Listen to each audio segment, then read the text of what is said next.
ఏంటన్న పరిస్థితి ఇప్పుడు కూటమి ప్రభుత్వం అధికారంలోకి వచ్చి సుమారుగా ఒక సంవత్సర కాలం వ్యవధి అయితే పూర్తి అయిపోయింది.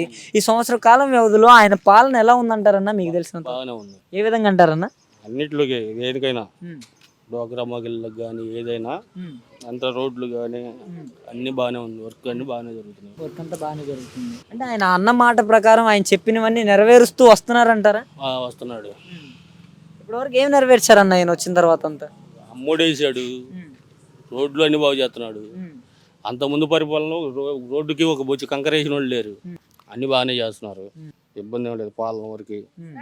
అంటే ఆయన అసలుకి జగన్మోహన్ రెడ్డి గారు ఉన్నప్పుడే ఆయన చెప్పిన పథకాలు కావచ్చు, ఆయన అన్ని మంచిగా చేసుకుంటూ వచ్చారు. ఏం చేశాడు? 40 సంవత్సరాల వాళ్ళకి డబ్బులు ఇవ్వడం అవసరమా? ఇప్పుడు రైస్ మిల్లుకి పోయి బియ్యం తెచ్చుకుంటారు. ఆ బళ్ళు అవసరమా? అవన్నీ వేస్ట్ ఖర్చులు. అవన్నీ 40 సంవత్సరాలకు 18,000 ఇచ్చారు కదా. కదా, అది అవసరం లేదు కదా.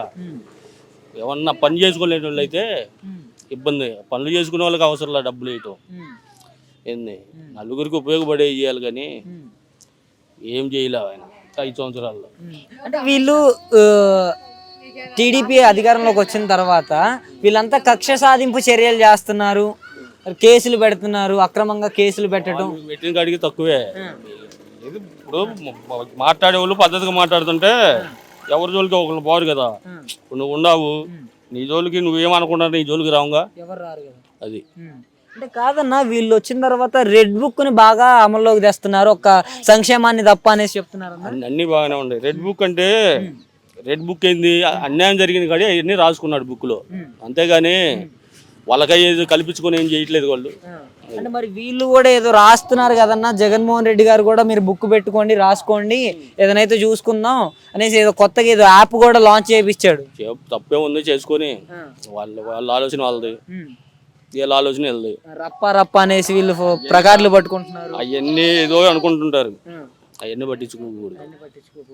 ఇంకేంటంటారన్న, ఈ కొడాలి నాని గారు కావచ్చు, పేరి నాని గారు కావచ్చు, రోజా గారు కావచ్చు, కొంతమంది మినిస్టర్లు, అనిల్ కుమార్ యాదవ్ గారు పదవి లేదు, ఏదో ఒకటి మాట్లాడాలని మాట్లాడుతుంటారు. అంటే అసలు బయటికి రావట్లేదు. ఇంతకుముందు అధికారంలో ఉన్నప్పుడు విచ్చలవిడిగా ప్రెస్ మీట్లు పెట్టారు. అంటే అప్పుడు పవర్ ఉంది కాబట్టి మాట్లాడారు. ఇప్పుడు మాట్లాడడానికి అవకాశం లేదు. మాట్లాడితే ఎక్కడ లోపలేస్తారని ఎవరు మాట్లాడుతున్నారు. అంటే మీ అవగాహన మేరకన్నా గతంలో పరిపాలించిన జగన్మోహన్ రెడ్డి 5 సంవత్సరాల పాలనకి ఇప్పుడు చంద్రబాబు నాయుడు గారు పరిపాలిస్తున్న సంవత్సర పాలనకి వ్యత్యాసం చేసిన ఒకటే, 2 సంవత్సరం చేసిన ఒకటే. సంవత్సరానికే చాలా మార్పులు వచ్చినాయి. ఇంకా 4 సంవత్సరాలు చేస్తే ఇంకా బాగుంటుంది. Okay, thank you.